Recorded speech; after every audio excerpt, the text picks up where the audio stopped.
muy buenas, bienvenidas, bienvenidos. Esto es Makini para Colorvisión y para TV Quisqueya. Para ustedes, donde quiera que estén, si es que están o están llegando, no importa.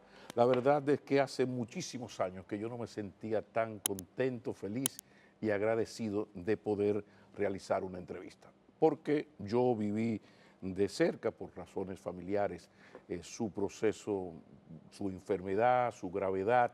Y la verdad es que en más de una ocasión uno no estuvo muy seguro de que iba a poder volver a entrevistarlo.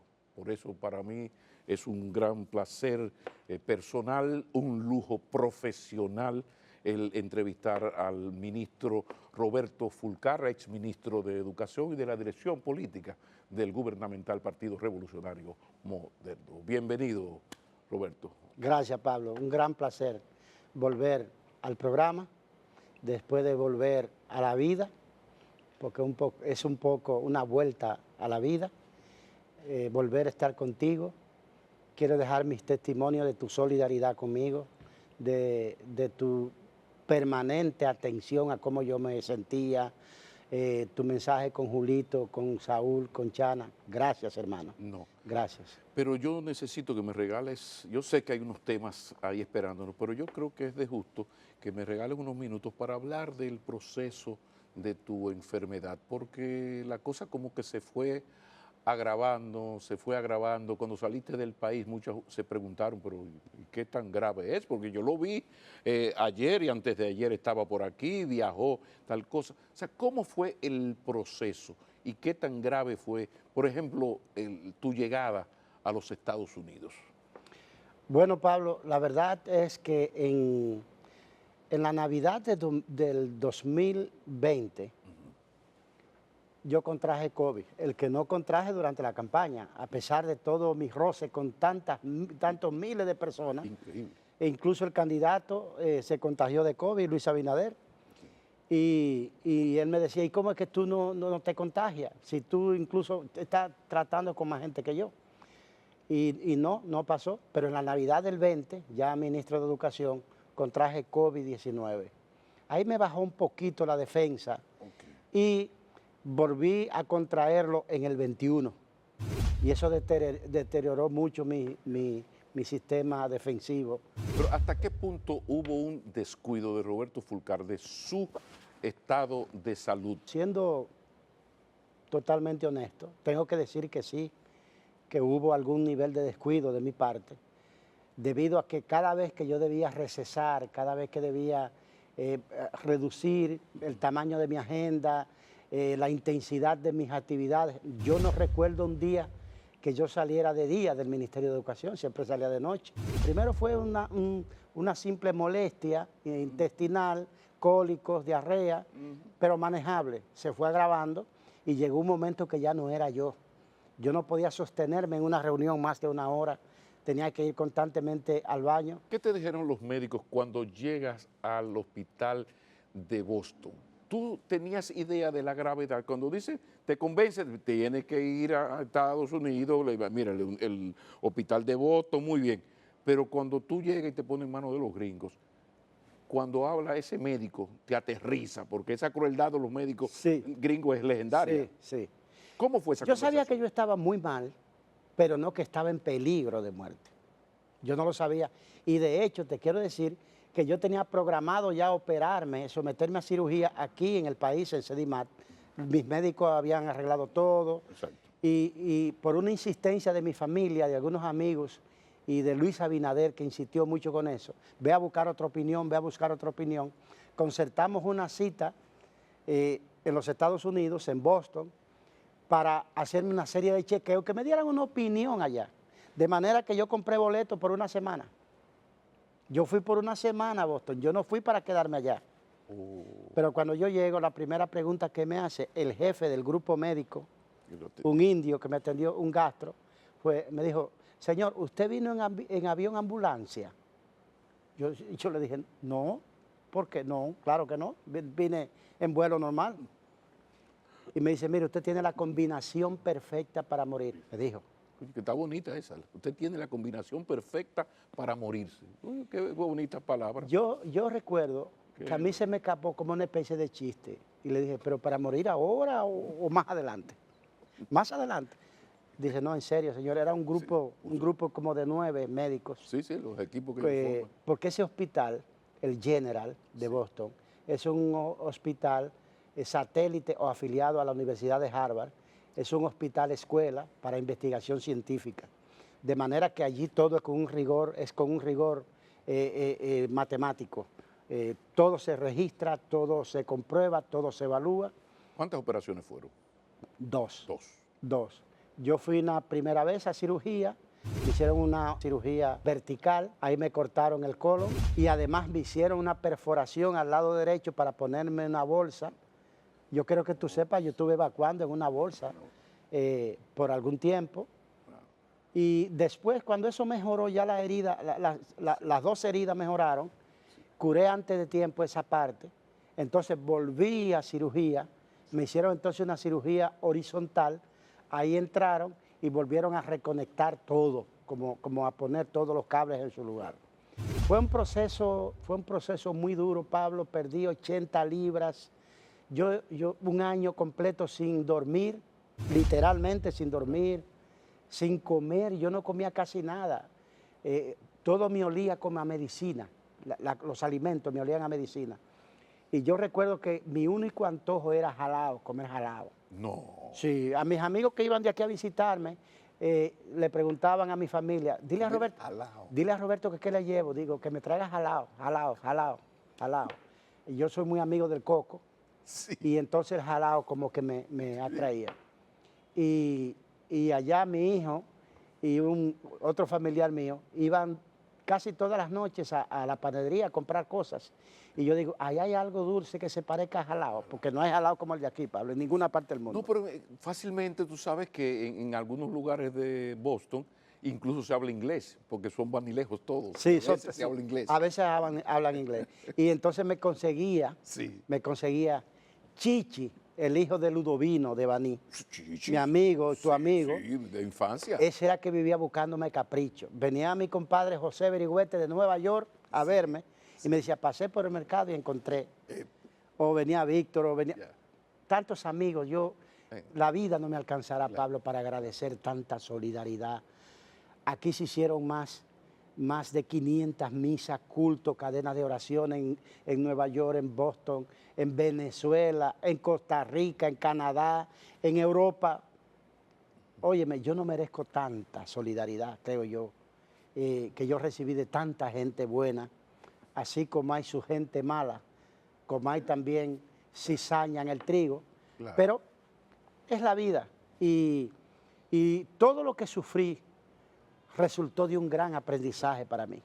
¿Y tus afectos con las bases del partido? Unos amores furtivos, amores eternos con mis compañeros y compañeras. Porque yo de verdad lo disfruto, es una cosa muy natural, muy orgánica, mi relación con ellos. Oye, ¿qué problema tengo yo ahora? Ajá.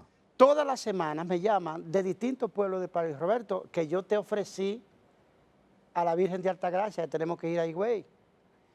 Que yo te ofrecí a la Virgen de la Mercedes, que tenemos que ir a la Mate Farfán, que yo te ofrecí a la Virgen de Regla, ven a Baní a una misa. Y yo digo, bueno, la única solución, le digo yo a mi familia es, pongamos un día, hablemos con Castro, que haga una misa en Higüey, y llamamos a todos los que ofrecieron promesa, como le llaman, y nos vamos en santa caravana para Higüey, y nos comemos allí un poco de queso y un poco de dulce en Higüey. Pero mi relación con mis compañeros es excelente, de amor profundo, de verdad. Pablo, yo te quiero comentar a ti algo que le decía ayer a un amigo. Tú sabes que yo casi no como vegetales y víveres comprados en el supermercado, que a mí me lo traen del interior. A mí me traen ñame de Enriquillo y de Sánchez Samaná, de Enriquillo Barahona y de Sánchez Samaná. Ajá. A mí me traen auyama de Bánica y de Los Fríos de Asua. A mí me traen mi chivito de la línea, pero que gastan más en gasolina o en pasaje que lo que cuesta el producto. Y entonces Chana me dice, pero Roberto, pero esos compañeros gastan demasiado para traer eso. Digo, atrévete tú a decirle que no vengan. Claro. Entonces, cuando llegan a casa, comenzamos a distribuirlo en funda y a llamar a amigos, ven, que te tengo una auyama, que te tengo un ñame, que te tengo cítricos, y esa vida la disfruto. Eso es lo mejor de la vida, Pablo. No hay como la amistad sincera, como la lealtad, como la sinceridad, ese cariño orgánico que se construye con la gente, no por dinero, no por una posición de poder. Es más, yo me siento mucho más cerca de la gente y siento a la gente mucho más cerca de mí ahora que cuando fui ministro de Educación. De verdad que sí. Y eso me da una paz y una tranquilidad y una satisfacción enorme, porque puedo ser de la gente y seguir siendo para la gente. Y queda el aprendizaje, porque nada tan didáctico como la cercanía de la muerte. Sí. Así que vamos a la pausa y continuamos, porque hay temas fundamentales que seguir conversando con Roberto Fulcar. Ya regresamos.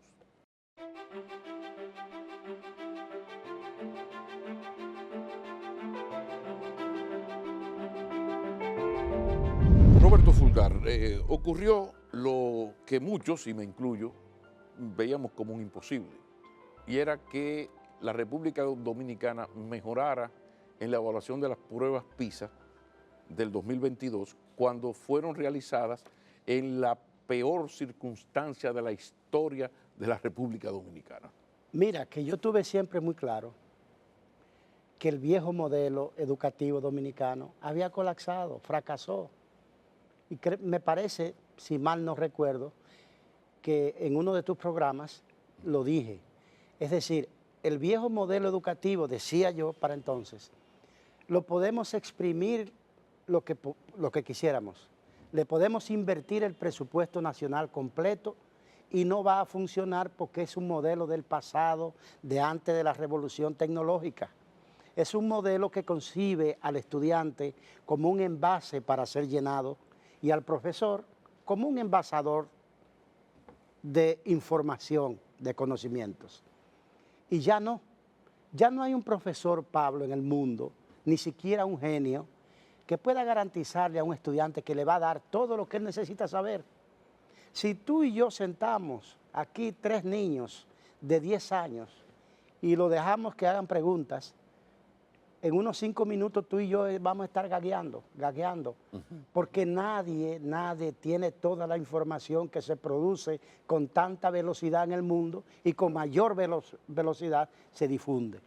En ese nuevo contexto de la realidad cultural, económica, social y educativa del mundo, no podemos pretender enseñarle a los estudiantes lo que ellos necesitan saber. Lo que corresponde ahora es ayudarle a aprender a pensar, a razonar, Sí. a comprender, a cuestionarse, a cuestionar a ellos mismos, a la realidad, a sus maestros y hasta a sus padres. Un día me dijo el presidente, porque a mí me aconsejaron que no me metiera en la evaluación de PISA. Gente de buena fe que me quiere. Me dijo, Roberto, si en el 15 nos quemamos y quedamos en el último lugar, y en el 18, ya con 6 años de aplicación del 4% del PIB a la educación, quedamos peor que el 15, que primicia. Hubo que crear una categoría inferior para colocar a la República Dominicana debajo del 1. Que hay que decir que esto lo hace la OCDE, que no tiene, el gobierno dominicano no tiene ningún tipo de influencia en esa OCDE. No, la OCDE es bueno, que ni siquiera la ONU. La OCDE es la organización de los países ricos, Eso. del primer mundo, digamos. Exacto. Y de hecho, cuando comienzan a aplicar PISA en el 2000, que fue cuando comenzaron, solo participaban los miembros de la OCDE. Es después que ellos se abren un poco y dan participación a otros países, hasta esta aplicación que fueron 81 países. ¿Qué pasa, Pablo? Me decían, no te sometas que si nos caímos en el 15 y peor en el 18, ahora con pandemia esto va a ser un desastre y va a recaer sobre ti. Claro. Pero yo soy un fanático de la evaluación y digo, si tienes temperatura alta y te ponen el termómetro y te determinan fiebre, la culpa no es del termómetro, es tu cuerpo que tiene fiebre. Entonces yo trabajé con el cuerpo y no le tuve miedo nunca al termómetro. Digo, que nos midan otra vez. Ahora bien, ¿por qué estos resultados de hoy? En primer lugar, porque mi primera medida al llegar al Ministerio de Educación fue la capacitación docente. mejoró en cuanto a número de horas de capacitación, el número de talleres. ¿Eso mejoró en esta gestión de verdad? En medio de la pandemia, Sí. cuando el país estaba recibiendo Sí. el modelo, el año escolar a distancia, con la modalidad Aprendemos en Casa, la estrategia Aprendemos en Casa y el plan Educación para Todos, preservando la salud, paralelamente, simultáneamente, yo tenía un proceso de capacitación de los profesores. Lo primero en lo que los capacitamos fue en el uso de la tecnología, que dominaran la computadora. Segundo, en estrategia de uso y aprovechamiento de la tecnología aplicada a los procesos educativos, simultáneamente con eso y en silencio, sin hacer propaganda con eso. Pero además, nosotros hicimos un estudio profundo del currículum. Tú sabes que el currículum de la República Dominicana es el más grande del continente americano, lleno de impertinencias, lleno de cosas sin sentido, sin importancia, sin trascendencia. Entonces, lo primero que nosotros hicimos fue iniciar una adecuación del currículum y hacer una priorización del currículum para centrarnos en las competencias que sí necesitamos desarrollar los estudiantes. Y todo el proceso del año escolar 2021 y 21-22 fue con ese currículum simplificado, priorizado. Ese es el segundo factor. Tercer factor. Si no logramos mejorar la comprensión lectora, no logramos mejorar ningún otro ámbito de la Pero tú das educación. fe de que se mejoró el trabajo en la capacitación de los docentes en esos 2 años se hicieron Totalmente, talleres, sin ninguna duda. ¿Hay evidencias de Sí, todo esto? de todo esto, sin ninguna duda. Sin ninguna duda. Y el año que viene, Dios mediante, saldrá formalmente esa evidencia. Pero además de eso, de esos dos factores, la simplificación del currículum y la capacitación docente, la conciencia que tenía mi equipo de que era imposible mejorar matemática, mejorar ciencia, mejorar estudios sociales, si no mejorábamos la lectura. Exacto. Desarrollamos el más ambicioso plan de lectura que la historia de la educación del país conozca a través de Dominicana Lee. Un programa mediante el cual llevamos libros gratuitos a todas las escuelas del país, desarrollamos una estrategia para hacer competencia entre los estudiantes, pusimos en marcha puntos de lectura hasta en los mercados, pusimos en marcha el plan de liderazgo CLIC, construyendo liderazgo trascendente para generar debates sobre temas trascendentes entre los estudiantes y ayudarlo, acompañarlo para que aprendan a pensar. Y todo ese proceso junto a 5 programas más para la alfabetización temprana, Pablo, porque veníamos con una falla de origen en el sistema. Los estudiantes terminaban capacitándose en la lectura, en comprensión, es decir, terminaban realmente alfabetizados en 5º o 6º grado. No es que hemos resuelto totalmente ese problema, porque quiero ser muy honesto con eso. Como dijo el presidente Abinader, falta mucho, pero ahí están los resultados. ¿Qué pasó? La víspera de presentación de los resultados mundiales, muchos educadores y políticos dominicanos se quemaron ellos y no los estudiantes. Dijeron que venía un desastre en la prueba nacional, en la prueba PISA. Casi se daba por un hecho. Era un hecho. Sí, sí, sí. Y a mí me preguntó, yo sabía que no, yo estaba convencido de que no.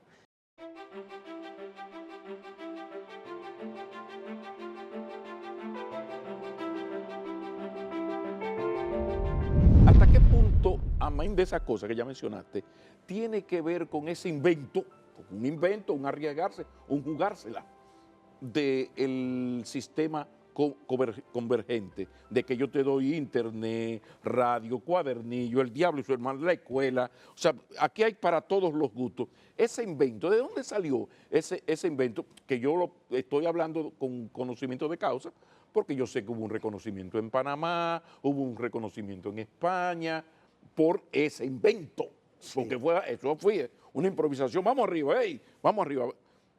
Porque a mí me dieron la queja, un día yo fui al ministerio y los técnicos me dieron la queja de que se pasaron un diciembre que no veían a las familias. Yo le digo, no, que esos vanilejos son un poco necios en eso del trabajo. Y se rieron. No, hablemos de eso, La por favor. necesidad, Pablo. Pablo, no hay cosa más productiva que la necesidad. ¿Por qué?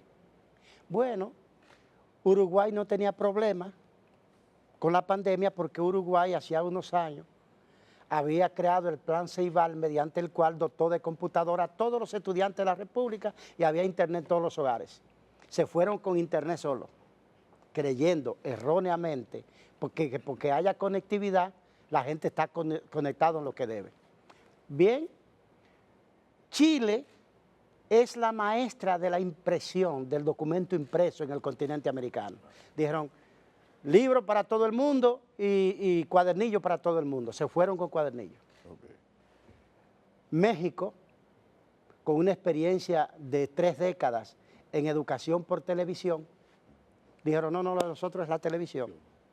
Y Brasil, con todo y su selva, fue la radio.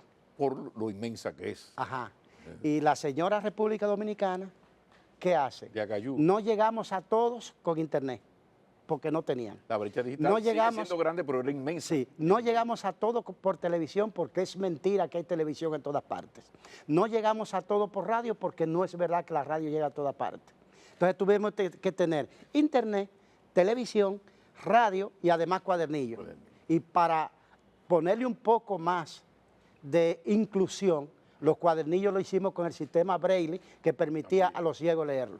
Esa combinación multimedios es la gran diferencia y fue lo que el continente americano vino a ver. Todos los ministros, casi todos los ministros del continente americano vinieron a República Dominicana a ver lo que pasaba. Y le llaman el caso dominicano. El caso dominicano. Pero no fue porque yo era un genio, ni mi equipo lo era tampoco. Era porque nuestra necesidad era la más grande, Pablo. Pero hay un elemento. ¿Y la capacitación de los docentes? Porque de repente sacamos al docente del aula, entonces comienza el docente a ser de facilitador en el mundo de la tecnología. Y ¿cómo ustedes formaron esos cursos para a tantos, cientos y tantos de miles de docentes, entrenarlo en lo fundamental para manejarse con estos muchachos? Porque para los muchachos jóvenes es muy fácil esto, pero la gente de cierta edad vamos forzados con esto de internet y tecnología. Para mí, la más inteligente de todas nuestras estrategias en la crisis del COVID fue la que responde a esa pregunta que tú haces. ¿Cuál? Yo no tenía tiempo para capacitar a todos los maestros dominicanos en todo lo que debían capacitarse antes de comenzar el año escolar, porque yo entro como ministro el 17 de agosto y el 24, 7 días después, estaba previsto que comenzara la clase. ¿Qué hicimos? Mientras hacíamos la capacitación, el entrenamiento en el uso de tecnología de computadora, porque también le dimos una computadora a cada profesor, gratuita. Todos los maestros dominicanos tuvieron una computadora que les regaló el gobierno. Sin capacitación no... Pero lo capacitamos no solamente en el dominio de la computadora, sí, sino también en el uso de tecnología de la información aplicada a la educación.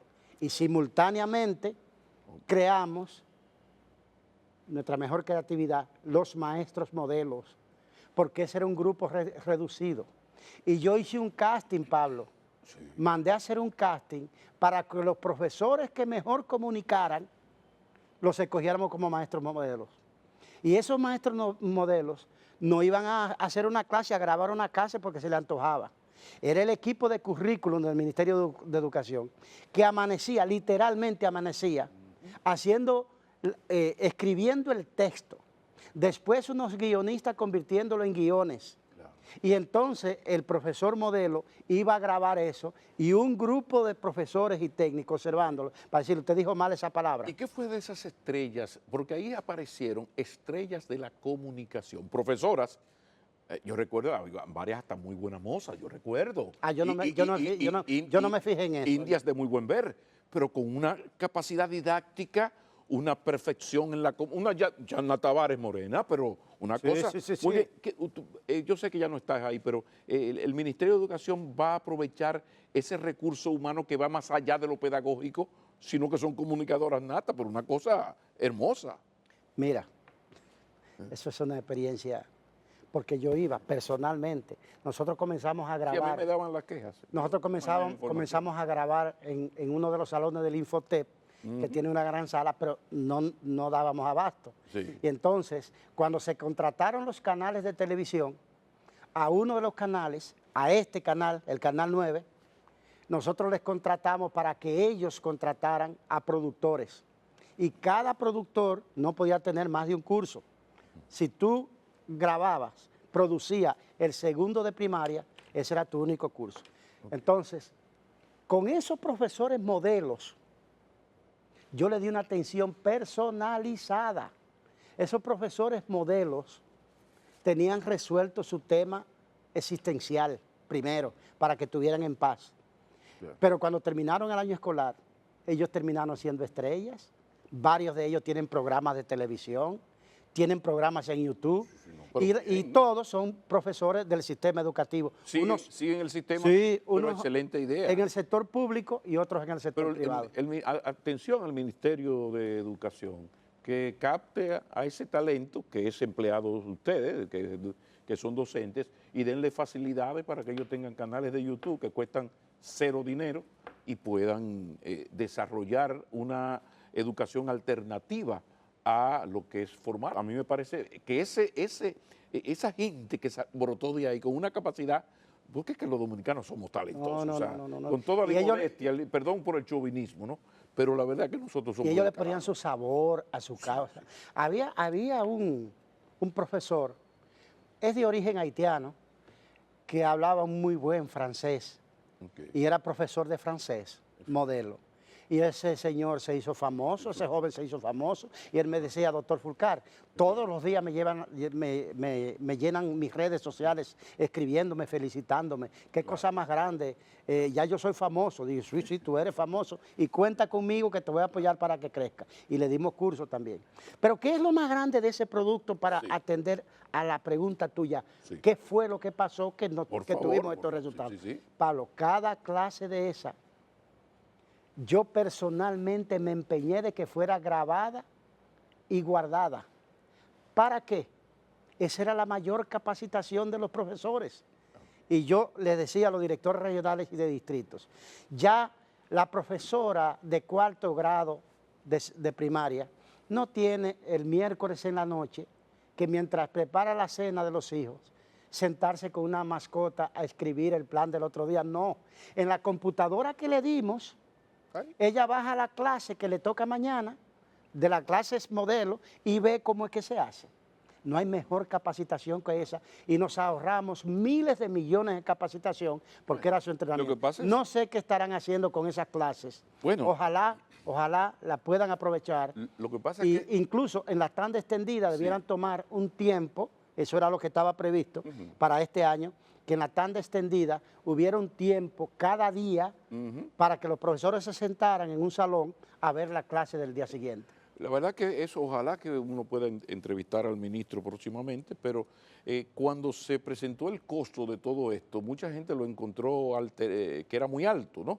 Y yo decía, bueno, quizás es alto si tú grabas todo esto para presentarlo una sola vez, pero siempre eso pertenece al ministerio. Ahora resulta que el Ministerio de Educación tiene un año lectivo grabado, clase por clase a disposición. Modelo. 24/7, basta una computadora e internet de todos los estudiantes, pero también de los maestros. Correcto. Y tienen computadora los estudiantes y tienen los maestros. Y ojo, es la presión más fuerte. Oye, que te digo, no solo impulso y motivación, la presión más fuerte por la calidad.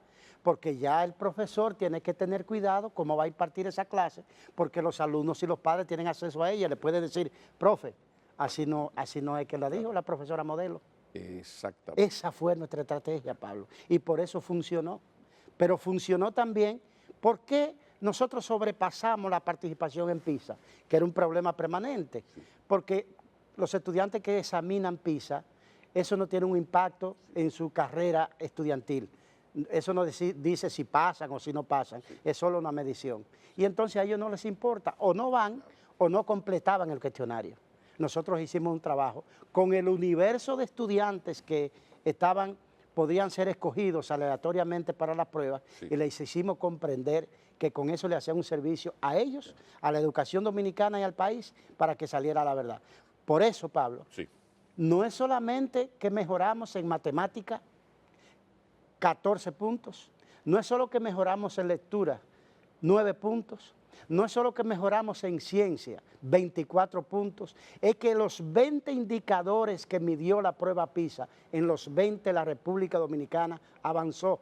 Es que somos uno de los únicos 2 de América Latina que crecimos y de los únicos 11 en el mundo que crecieron. Sí, pero es bueno Esa es la hazaña dominicana. Sí, pero es bueno, es muy bueno que el Ministerio de Educación celebre que esta mejoría, que tiene la metodología a su disposición. Pero tampoco ahora nos vamos a llenar de optimismo por este valioso paso de avance. Ahora la importancia es, ya tenemos un modelo que funciona, no porque lo digo yo ni lo dice Juancito Pérez Vidal, alias Tito, sino que ha funcionado. Ahora lo que hay que hacer es afinar.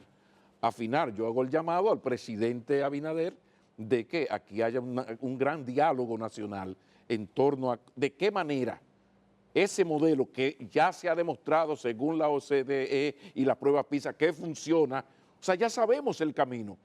Hemos mejorado, pero no es que estamos bien. Entonces, ojalá, presidente Abinader, que se pueda dejar mezquindades, enterrar hachas de discordias y otras cosas peores que no vamos a hablar aquí y poder ponernos de acuerdo en esto.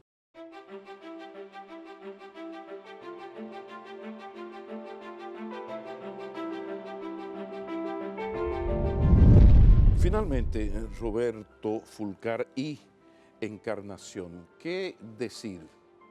¿Qué me tiene que decir el dirigente del PRM en este nuevo escenario, este gran desafío? ¿Cómo tú ves el escenario político electoral? Ya ahora quiero hablar con el dirigente político.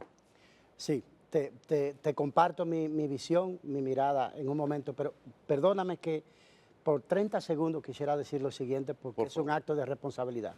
Lo que hemos logrado en la educación dominicana, medido por una institución que es la prueba PISA, la institución evaluadora en educación más importante del mundo, para que sirva de algo tiene que ser sostenible en el tiempo.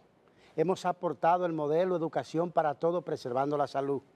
Si ese modelo se le da continuidad, si más de 20 programas y proyectos que dejamos en el Ministerio de Educación se le da continuidad, se le apoya, se le invierte y se atiende como es debido, yo tengo la esperanza de que podremos seguir mejorando y la evaluación que deberá ser en el 2025 podría traernos buenos resultados, pero ojo, tiene que ser con la debida continuidad, con la debida sostenibilidad y con la responsabilidad de cuidarlo como se cuida una plantita cada día. De eso que hagamos este año, el que viene y el 24, el 25, dependerá la próxima evaluación y los resultados que tenemos.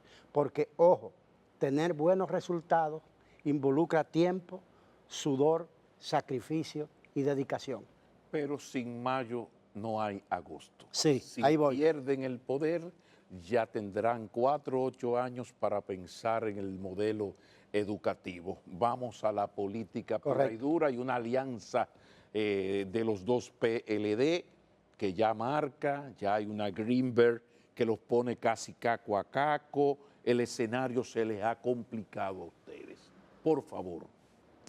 Sin embargo, Pablo, yo te quiero decir, más de un año, casi año y medio, fuera de la actividad política y social, me ha permitido también un poco mirar con toda la objetividad posible el panorama completo. Y te quiero decir que las elecciones del año que viene probablemente sean las más trascendentes de lo que llevamos de siglo, porque es una lucha entre dos sentidos, entre dos tendencias, entre dos visiones, una visión hacia adelante y una visión hacia atrás. A Luis Abinader le ha tocado gobernar en el peor contexto posible del tiempo de la democracia en la República Dominicana. Y a pesar de eso, Luis Abinader fue modelo en América y parte del mundo en el manejo de la crisis del COVID, en el manejo de la salud, en el manejo de la educación, en el manejo del turismo, en el control de la economía cuando tantas economías decayeron. Le tocó el tiempo duro El verdadero gobierno, el de nuestro plan de gobierno, el que construimos y diseñamos junto a muchos compañeros, y tengo que recordar a mi amigo Miki Seara, todo el esfuerzo que hicimos de previsión, de planificación estratégica, es el gobierno que viene de Luis Abinader. Mira, Pablo, en la política no hay justicia, no hay cosa más injusta que la política, pero es hasta de justicia que al presidente Luis Abinader se le dé la oportunidad de que en un contexto totalmente difícil, a este tan complicado, pueda volver a gobernar. Y hoy te puedo asegurar, y creo que pocas veces he fallado en un cálculo que te haga o una afirmación que te haga, hoy en la República Dominicana, en el momento que grabamos este programa, no hay escenario de segunda vuelta. Hoy las elecciones están decididas en favor de Luis Abinader y del Partido Revolucionario Moderno. Claro, es un proceso y hay que construirlo cada día y hay que garantizar buenas estrategias, buena conducción, buena movilización y espíritu de cuerpo y de unidad como partido y con los aliados también para tener una victoria contundente el año que viene. Me gusta terminar la El entrevista. pasado no volverá, sí, Pablo. ¿No? El pasado no vuelve, el pasado no pare. Vamos a ver. El pasado es machorro, Pablo. Ahí está el soberano, pero lo bueno es que la entrevista termina con el tema de la próxima, o sea que ya la próxima vamos a tener una entrevista a calzón quitado con el dirigente político para hablar en detalles del gobierno de Luis Abinader, de las elecciones y del momento político electoral. En esta ocasión yo tenía el deseo, el compromiso con mi familia, el compromiso con mi madre, que lo quiere como un hijo, de hacerle una entrevista a un amigo que en más de una ocasión nos asustó, porque yo estuve informado de sus problemas graves, muy informado de sus problemas graves de salud, y la verdad es que esta es una entrevista que yo he disfrutado muchísimo porque no estaba muy seguro de que iba a volver a entrevistarlo. Gracias por aceptar, por comenzar por aquí esta representación al país y lo importante, mucha salud, hermano. Gracias. A ustedes, gracias. Pablo, un segundo. Sí, sí.